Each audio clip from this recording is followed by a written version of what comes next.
just started a family. I had just moved into a new home, all these things that add up. And I was very busy with my full-time gig. And I decided, like, let's add a franchise on top of that.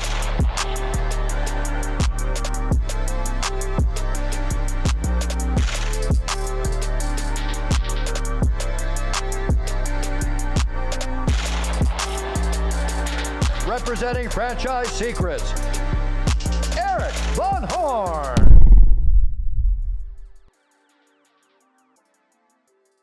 Bobby Brennan, welcome back to the show. Thanks for having me, Eric. I think you've been on more than Jeff Herr. So not that it's a Folks now. competition. Yeah. He's my executive assistant. Remind him, he set this up for me. All right. So you're normally on here talking about franchise development and things like that, helping franchisors. We are not talking about that today. I want to talk to you about being a franchisee because you've worked for a franchisor, worked for a franchisee, and I think you've worked for a franchisor, worked for a franchisee, and then you were like a minority partner in the franchisee's organization. So you're a franchisee there as a minority partner. And then you went on to be a franchisee of a different franchise altogether. So did I get that right? Yeah, that's correct. All right. So let's dive into that. First of all, for those that don't know, Bobby and I are business partners at Front Street Equity Partners. We're a non-traditional FSO, and we help franchise brands grow and scale mostly through advisory because, the team over at Front Street really has a specialty in growing enterprise value in these franchisors. So that's the context for those that are new to this friendship and partnership with us. But let's dive into it. So give us the backstory of you working for a franchisee. Yeah, so this takes us back to my college days. So I went to the University of Missouri, was going to get my business degree, and I was one of those fortunate millennials that was graduating right during the 2008, 2009 recession. So basically overnight, at the end of my college career, I'm getting ready to graduate and the economy's tanking, and I'm seeing people that got their MBAs and degrees not being able to find jobs, like literally flipping burgers. Or having a job where they know they're getting laid off in 6 months. So my degree wasn't worth the paper it was printed on. And dumb luck, I was, my last semester of college was working part-time, finishing the few credit hours I needed. And so I got a second job, and it happened to be for a franchise. And this franchise specialized in, retail setting, nutritional supplements and vitamins. But, if you would have told me how to join this franchise concept, I'll give you the context. If my son would have told me this during an economic recession, I would have slapped him. But I decided I wanted to sell expensive vitamins and supplements. So we were like 5x the average ticket of like a GNC.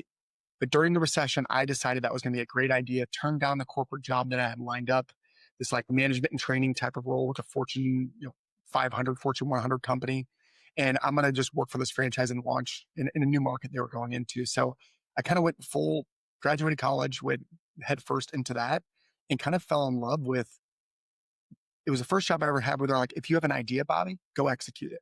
So I was doing stuff at the school, with sororities, with fraternities, with the football team, just coming up with ideas. And so I just had this mentality, like, let's come up with one new idea a day. And little did I know, at one point, I think we were doing, let's call it $1,500, $2,000 a day in revenue.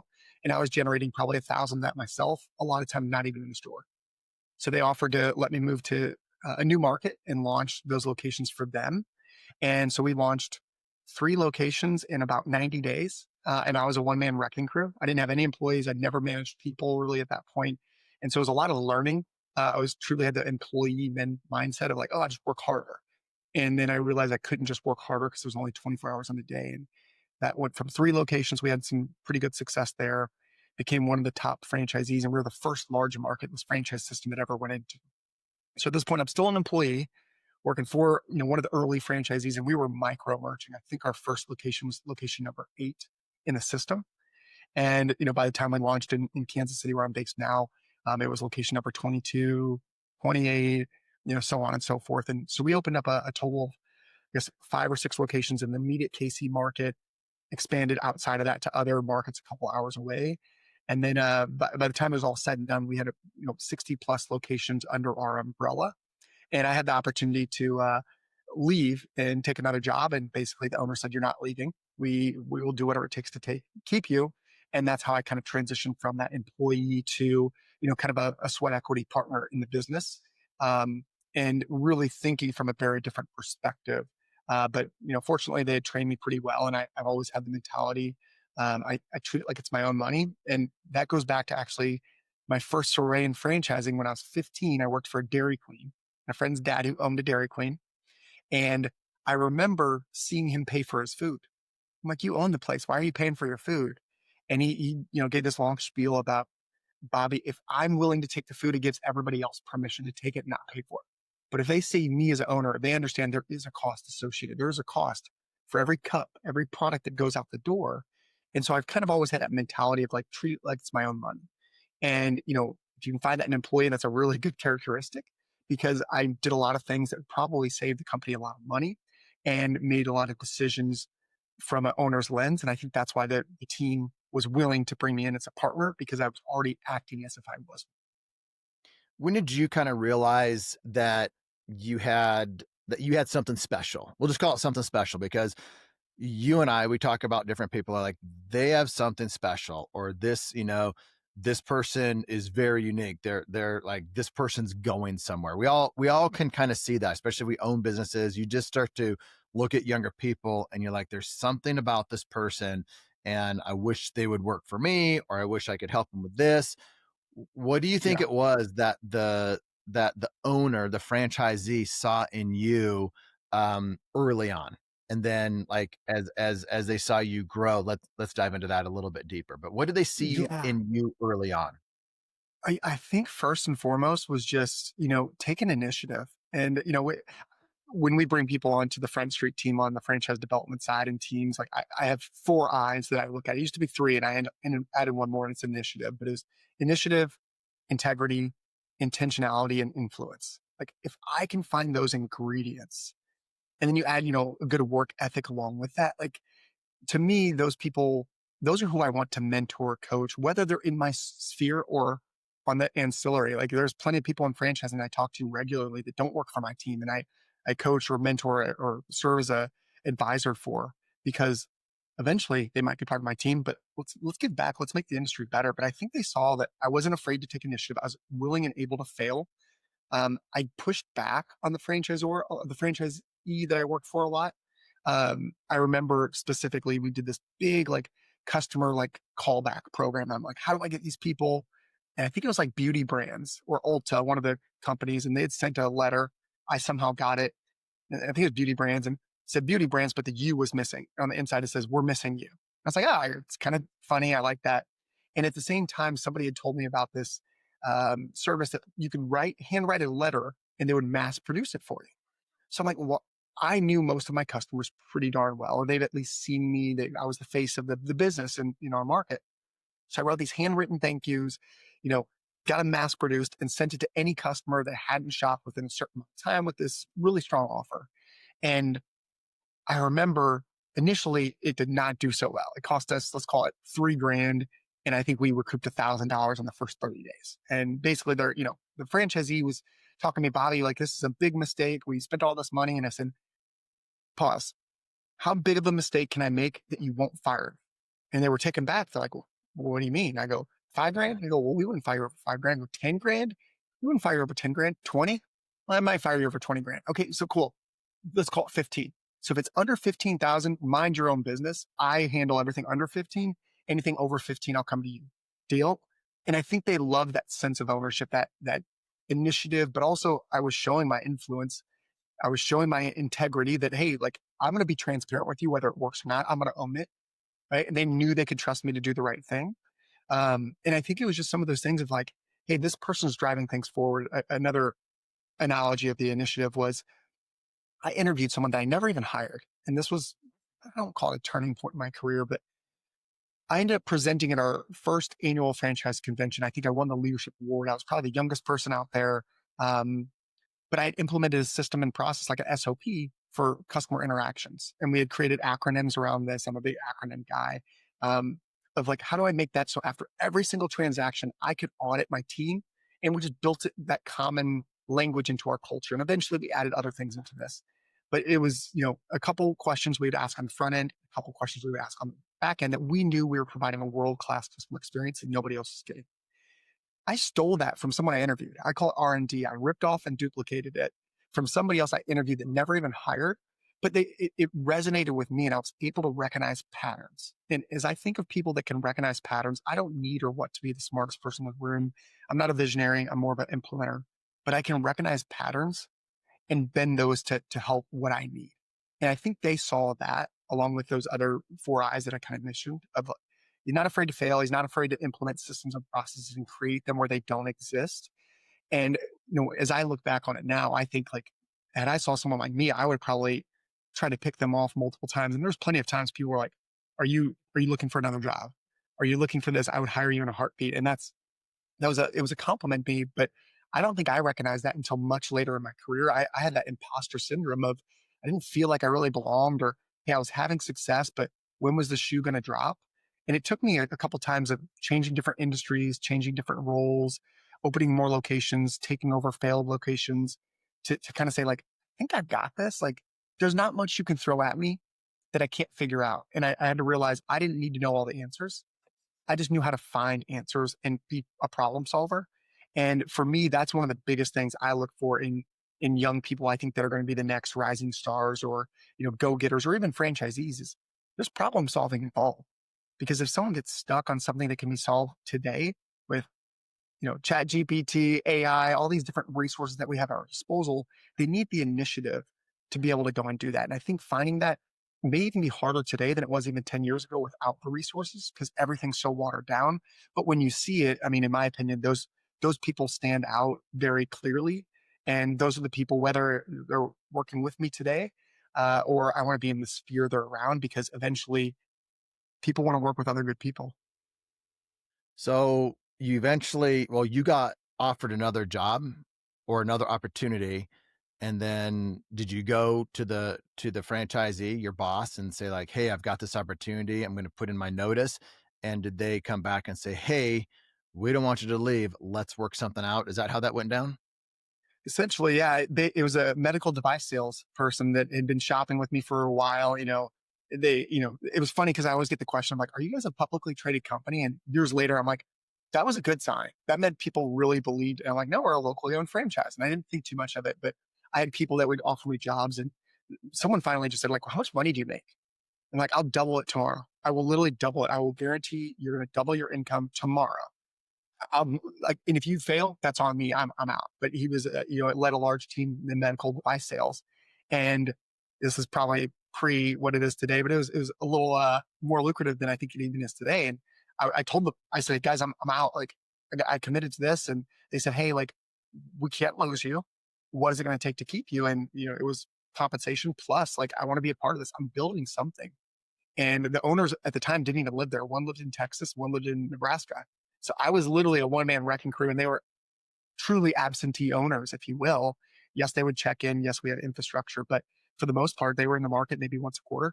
I was doing it all, so I was already acting as if I was a partner, and I think they knew if they lost me, anything they were going to give up was going to be a fraction of the cost it would cost them over the next 6 to 12 to 24 months, especially with turnover of the culture. A lot of the employees have only ever met me or worked with me on a daily basis when it came to coaching and consulting. So they kind of did the rule you're not supposed to break of like don't become overly reliant on one employee, and they let themselves become handcuffed to me when they were paying under market.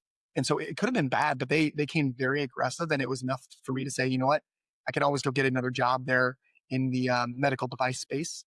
Let me see where this goes because I loved it. I already knew what it was. I was good at it. I already knew the industry. I had built up my reputation over the years and wanted to kind of see that through.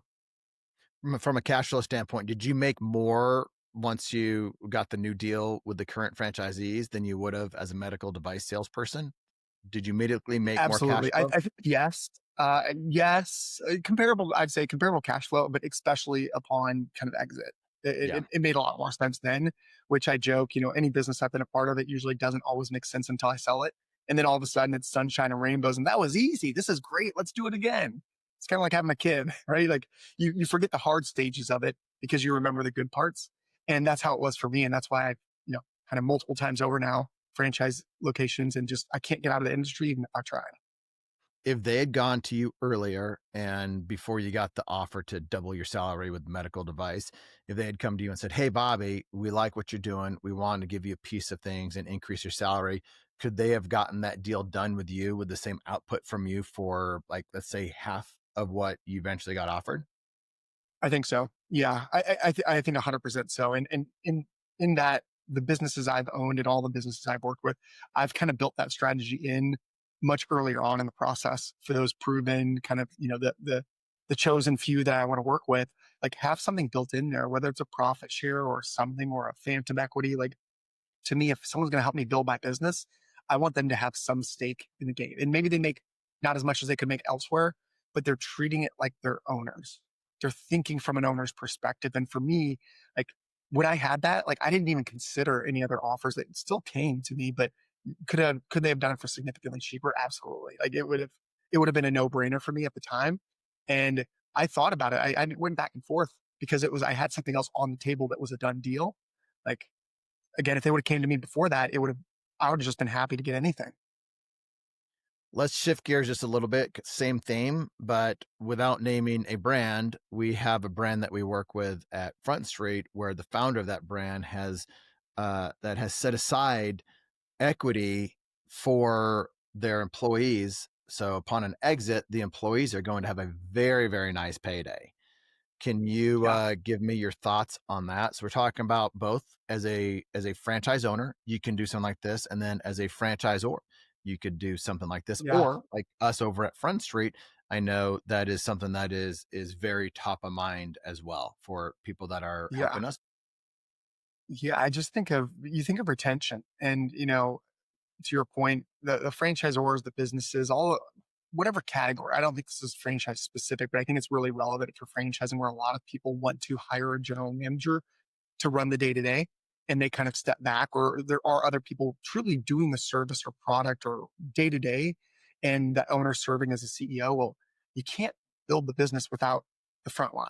Right. And so thinking about that from start with an end in mind, and can I encourage these people to be loyal long term versus constantly jumping to the next job? And I think part of it's not normal to see what you mentioned where people have a vested interest that, hey, if the franchisor wins, I win, right? Or, hey, if we hit certain metrics, there's bonuses or payouts, or if the brand ever becomes opportunistic and brings on strategic capital or partners, that it's a win-win for everybody. But I think you see little to no turnover when those things are executed well along with a good culture.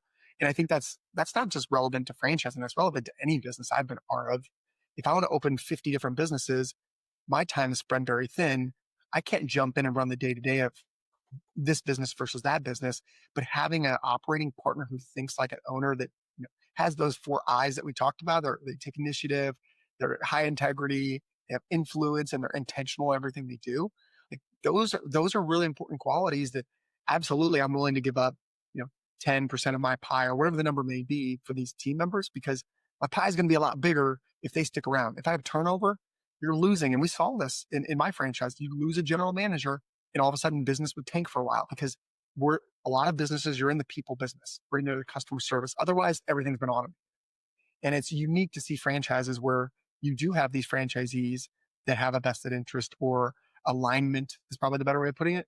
And also some of these brands where the team are franchisees themselves. So they have even that much more alignment with the franchisor. So it's really cool to work with unique brands, I think, that think differently from more of a servant leadership type of mentality versus I tell you what to do. It's how can I support my team? And my mentality has always been high support, high challenge.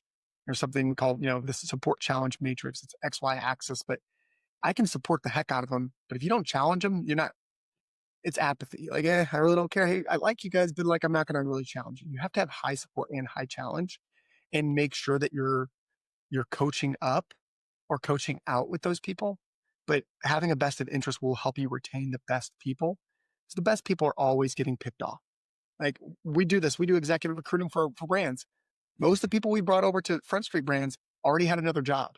or already had other things lined up that we had to pull them away from. The best people already have jobs and opportunities, but they'll join because they know, how things are structured, or that there's alignment, or even just that what we're building is really unique.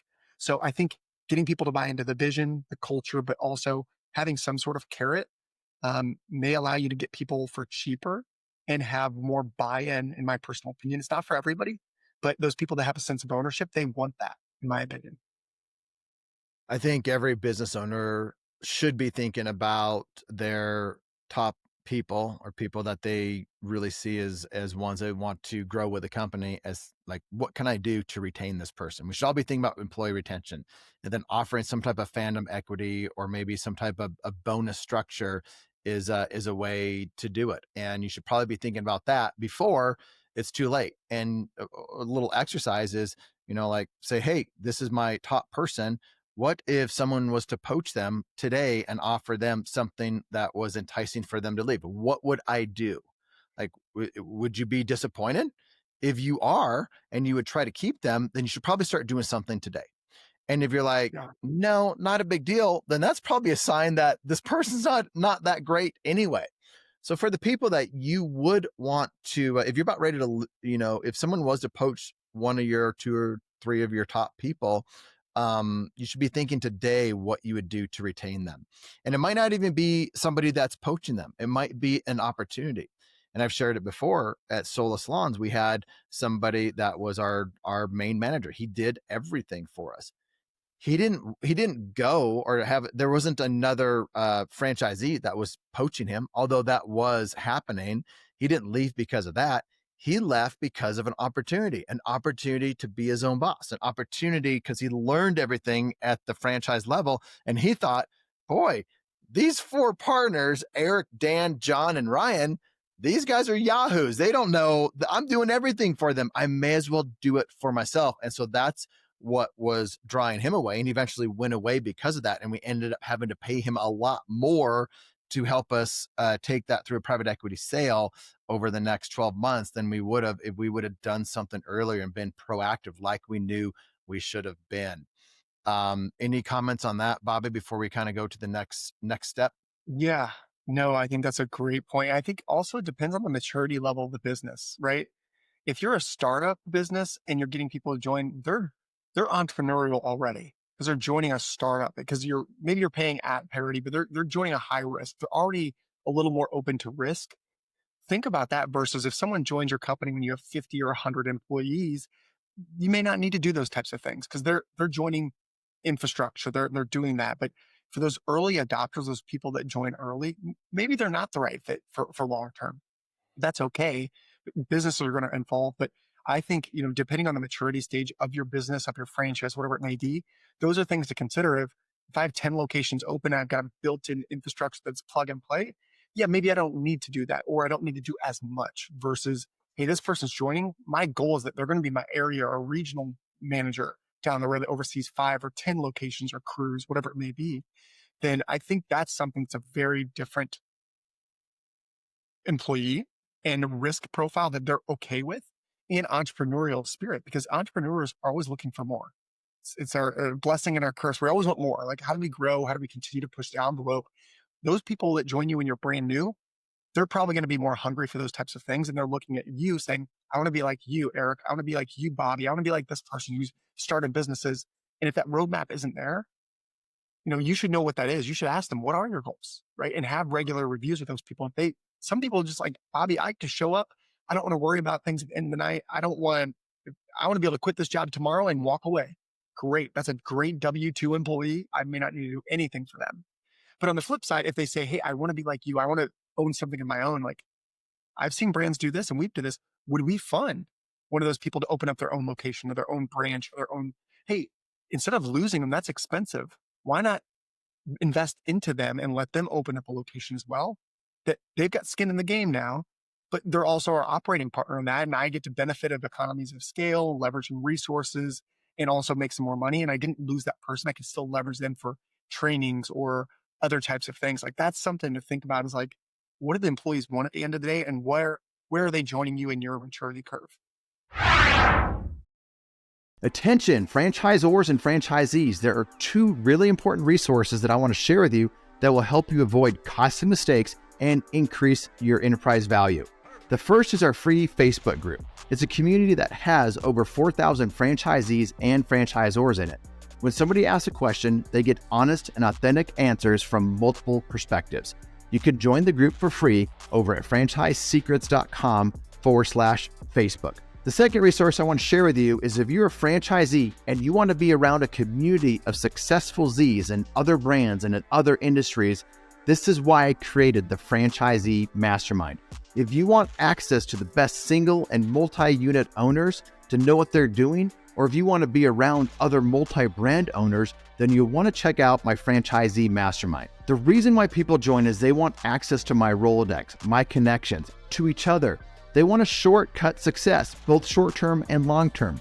Links will be in the show notes or at scalablefranchise.com. So back to the original story, you got a piece of equity. When that sold, did you get a check? So yeah, I did, and it was interesting because I was ready to exit before the other partners were. So there was definitely some conversations around that. So we worked it out that I was able to exit. We did some where we did seller financing to our existing managers. We were starting to divest these locations, so it ended up being pretty healthy for me. And many of those people stayed on to continue on in the franchise system, but I was able to get out, and basically made more money than I had ever made at this one instance in my life. And then, of course, made a lot of dumb mistakes as a 27, 28, whatever, 26-year-old, of thinking the franchisor didn't do anything. And I learned a very valuable lesson of what that royalty was going towards and the value of a franchise system. Even though I joined as a merging brand, how many tools and resources they gave me that I was not good at on my own. That taught me I'm a playbook guy. I'm the implementer. I'm not the visionary. Because I tried to be the visionary starting my own business and wasted a lot of money very quickly. Luckily, franchising kind of came back to me, but I tried a couple of things and so I didn't need franchising. It was a very expensive learning curve to do that. I think that's pretty common with franchisees in general. Uh, I use OrangeTheory as an example. You have friends that have some OrangeTheories. I have quite a few friends that own OrangeTheories. And now a number of years ago, people they couldn't help but make money. It's like our third Sola salon. It was just printing money from day one and never stopped just printing money. Yeah, it could have been the worst franchisee in the world. And if I owned location number 3 of Sola, I was the best franchisee because of the location, the customer base, like it was all magic. There's some brands out there. Crumble is an example. People have done very well with that. And then same with OrangeTheory a while back. People did very well with that. And then there's other brands that it's very difficult. And I've been a part of brands, franchisees of brands that are very difficult to make money in. And yet we did. And from the outside looking in, you're like, oh, these guys that own OrangeTheory or Crumble, they're so smart. They're the most amazing franchisees. Or they own this other brand that is a harder brand to make money in. You're like, they're just not very good business owners. They're not a very good franchisee. But if you take that franchisee that's making money, doing well in a hard business or a hard industry, and you put them into a franchise that is very strong, they're going to explode. They're going to do amazing. But if you take one of these franchisees, we'll just say OrangeTheory for an example, and you put them into a challenging system, they're going to be underperformers. So the franchise system does make a big difference. I think the common thing that I see across the board, franchisees that have been in one system or maybe 2 systems, and that's it.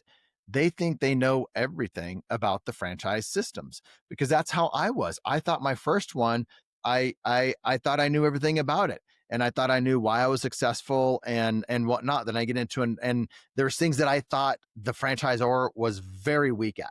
They were not very good. I wish they'd changed it in a lot of these areas. There's a lot of things that I took for granted. But then I'm in franchise system number 2 and I'm like, holy cow, that founder was very helpful. That founder actually listened to franchisees when I didn't think that they did. That franchisor, the founder, was actually pro franchisee, helping franchisees, not taking a bunch of money from franchisees through rebates and things like that. But at the time, I thought they were doing all those things when they actually weren't. I didn't get perspective until I owned 2, 3, and 4 different brands of really what makes a great franchisor. So looking back, I blame the franchisor for things that I shouldn't have blamed him for. They were doing things good when I thought they were doing things poorly. So it kind of goes to your point. Like, I didn't realize how much help the franchisor was really giving me. And I think that's common for business owners in general that are in I, franchising. You found the same I think it's thing? such a relevant point. I think it's such a relevant point, Eric, because it's, we think about, the e-myth type of concept as well. And it's the same of like, oh, I think this is going to be real easy. I'm an employee. I've done this. Being an owner versus being an employee is such a different experience, even if it's the exact same business, but especially when you're learning a new business on top of being a business owner for the first time, it doesn't always translate. Just because I'm a good carpenter doesn't mean I'm going to be a great, you know, XYZ franchisee that deals in build outs, right? Like it doesn't always translate because the skill set to be good at a specific task versus the skill set to be good at building a culture and a business and running a P&L is very different. And so I think that's really relevant because there's so many people that want to point fingers and this, that, and the other. But then you look at successful franchisees, and we have some of them in our portfolio brands. They're franchisees of other systems, whereas maybe some of those first time franchisees, they're in their first year or two of business and like they think the franchisor is the worst person in the world. You're taking all my money. I'm not cash flowing immediately, right? But those people that have came in with perspective and they've been through it, they've been through hard businesses. They're like, I literally had a franchisee. This is the simplest business I've ever ran, and I'm having more fun than I've ever had in business. Whereas I have another franchisee that thinks the franchisor is the devil. Same system. Uh, Obviously you can imagine how the performance looks, but it's the same thing with these employees too. Sometimes they think, oh, the owner does all this stuff and I could do their job, and they get into it and they're like, oh, I didn't realize how much they had done. And I even saw that whenever I joined Front Street, building out our team, our franchise sales kind of arm of the business. Um, I knew it all. I've been running the playbook elsewhere for years, but the startup and what it takes to get going, man, I have such an appreciation for what they did before because it was hard, way harder than I anticipated. Now we're a couple of years in. It's great. It's smooth, and there's always learnings, but you don't know until you have that perspective.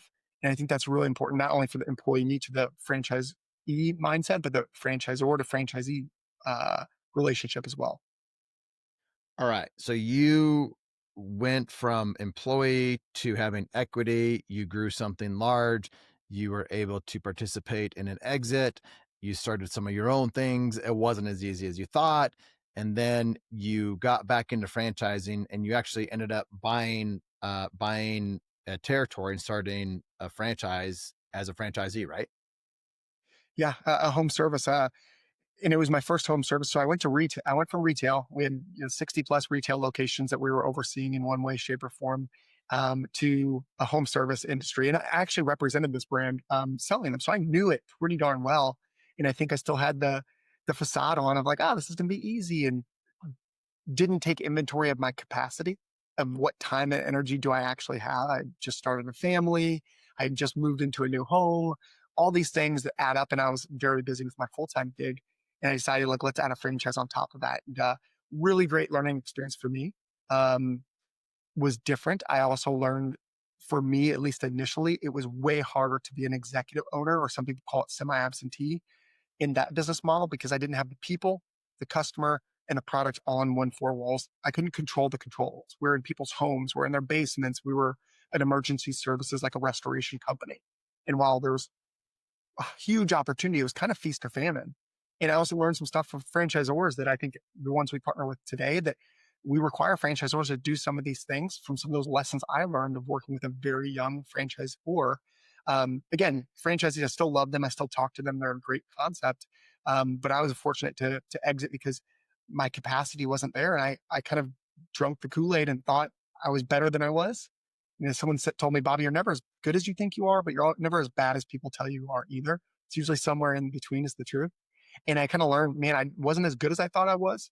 And just from a time and bandwidth, it just didn't make sense. I used kind of the equity, the phantom stock, those types of things. And I made the wrong hire, or I didn't have the right systems and processes to hold that person accountable, and ended up having turnover. And I realized I can't step in and run this business because I've got a full-time job.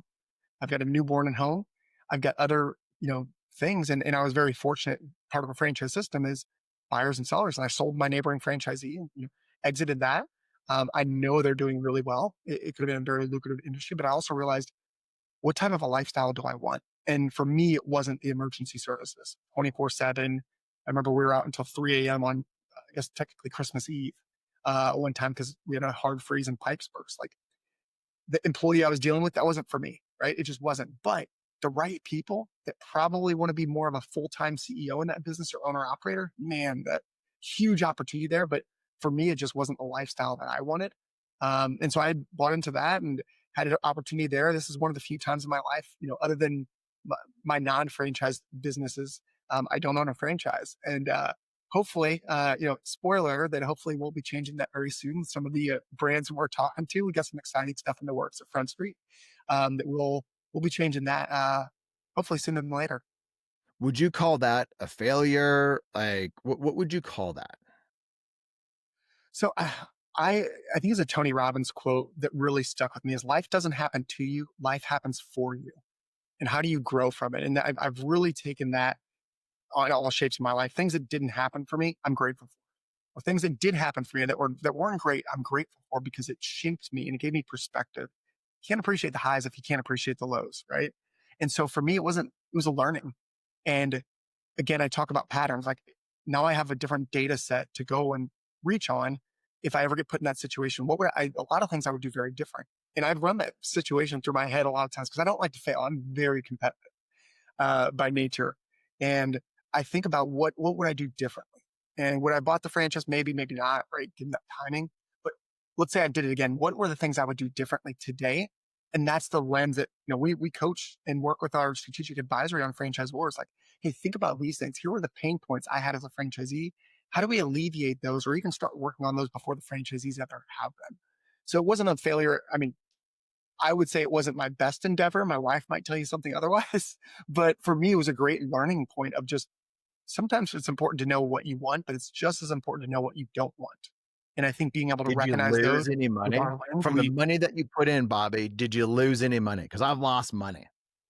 yeah, I probably ended up breaking even roughly, like Okay. roughly. Maybe So I made a little money, maybe I lost a little, but it wasn't significant one way or another. The time, it was a couple of years.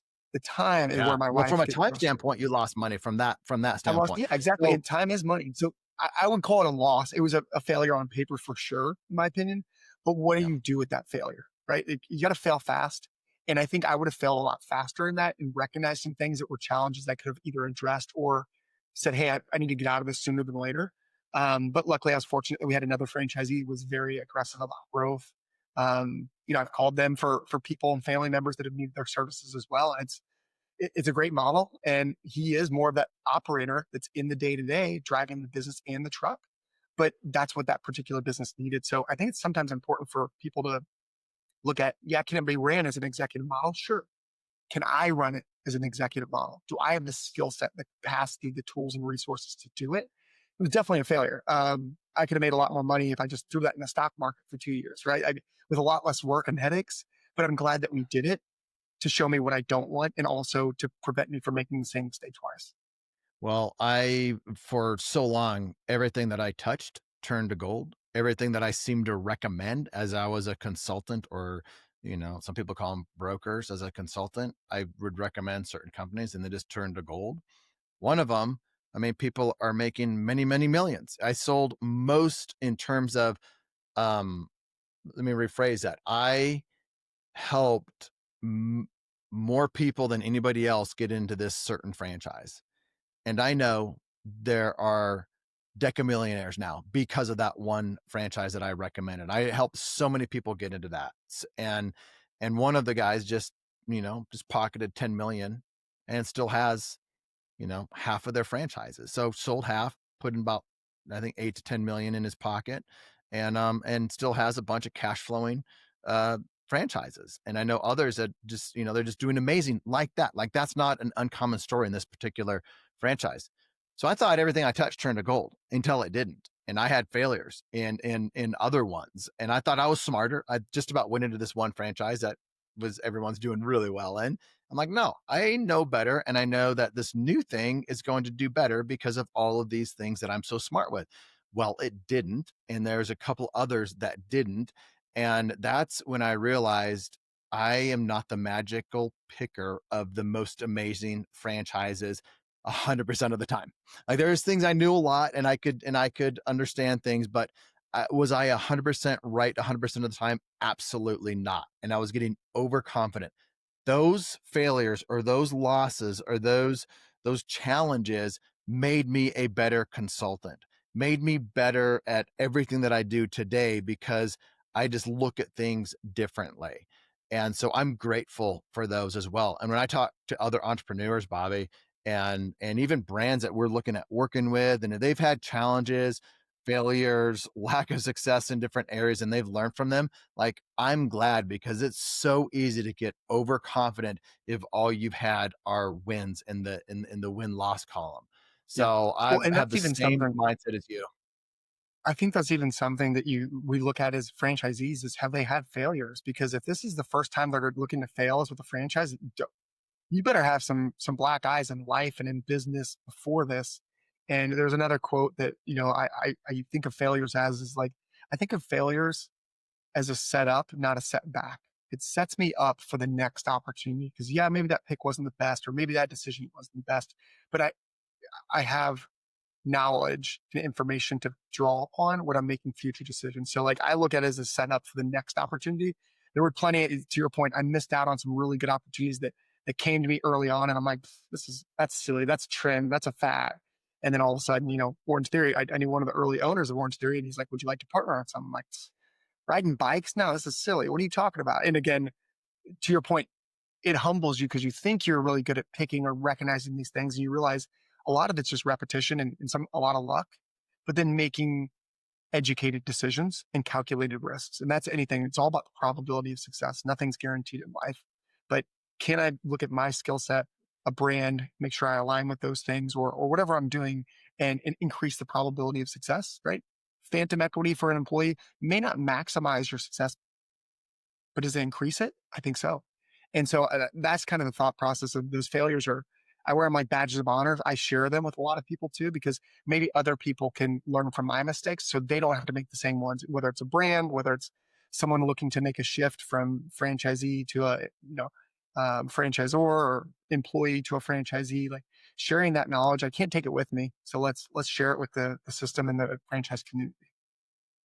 Okay, we've talked about things that haven't always worked out for us, failures, losses, whatever you want to call them. We've talked about finding amazing people and investing into them, structuring the relationship the right way so it's win-win. It's very much aligned. In closing, I would like you to talk to that person that is that winner, that is going to be successful. And they're thinking, I'm working for somebody that doesn't see that doesn't recognize it in me, and they want to own their own thing. What would you say to that person that has some money in the bank, that has what it takes to be successful as a franchisee? Talk to that person. They might be, in their 20s, they might be in their 30s or 40s, but like they have what it takes and nobody else is giving them equity or whatnot. What do you say to that person that's thinking about franchise ownership? Yeah. I think the question you bring up to that person that you're thinking is start with what are their goals? Like, what are you looking to do? What is your long-term vision? We value you as a team member and really think of you more like a partner. Like what is your long-term vision? What are your goals? What do you want to accomplish? What do you want to see things look like with the company in 3 to 5 years? And then listen, take their feedback, shut up and listen, right? Shut your mouth, put the phone on mute and just listen to them, hear them out and understand what their motivators are. And then, hey, if there's a huge discrepancy in what you're compensating them versus maybe the market or their value they're bringing, you may think about, do I close that gap a little bit? Do I offer something and tie that to their performance, tie that to certain things they've done? I'm not a huge fan of giving raises, just give raises. I can come up with any reason to give a raise or a bonus or whatever it may be, but I want to talk about that or tie that to strategic goals. Maybe you put a plan in place. Like, I want to grow this. Your goal is to grow our goal is to grow as well. I'd like to grow this into some sort of a partnership where you're getting a profit share. Let's roll some things out, some goals that we can hit and work towards. So I'm not just giving it to them, I'm letting them earn it. So that's the other piece I think that is really important is whether someone wants to put money up or they want to earn it. I don't like just giving. I don't give because then it's a sense of entitlement. Let them earn that. Let them earn these with key metrics or let them put up their own capital. People put up their own money, then maybe they're a little more open to picking up the phone on the weekend or going the second mile, right? My expectation is you already go the extra mile. I want you to go the second mile for our customers or our employees or whatever it may be. That's the conversation I would start with. And then I'd kind of reverse engineer what do they want? Where do I want to go with this business? What are my goals? And make sure that they're mutually aligned because you get what you incentivize. Let's incentivize the behavior that you want as a business owner and how you want them to treat your business as well. Bobby, I don't know who made the mistake, if it was me or you, or maybe we'll blame it on Riverside. I asked the question, what do you say to the person that is the rock star? You said, you answered it by talking to the owner or the founder that has a rock star, which I think is great because that's really who is the one we're probably talking to mostly here.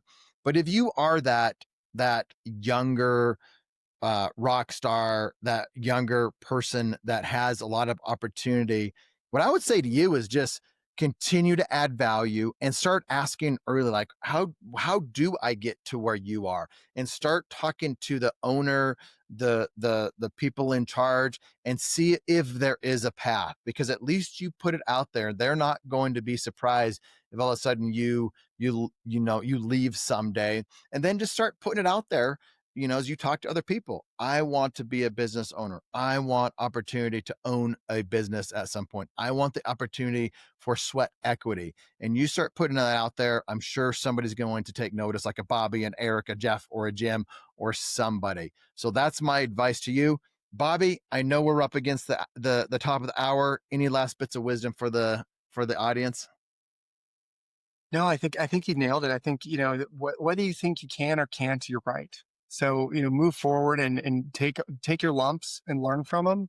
And, as we mentioned earlier, remember you're not as good as you think you are, but you're also never as bad as you think you are too. But at the end of the day, I always thought about it on this way. And this is what got me into franchise ownership in the first place was a conversation of why not me?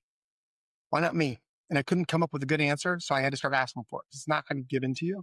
So I had to provide value and I had to ask for it. So, the question I think people should ask, whether it's being a franchise owner, becoming a partner, starting a business, is why not me? And then create a plan around that as well. Well, there's a good chance this will get more views, more high reviews than Jeff's episode, but we will never tell him. Deal? Good. Thanks, Sarah. Thanks for listening to the Franchise Secrets podcast. Links to everything can be found over at franchisesecrets.com. And if you want my help with anything from starting your own franchise to growing your current franchise business, please visit scalablefranchise.com.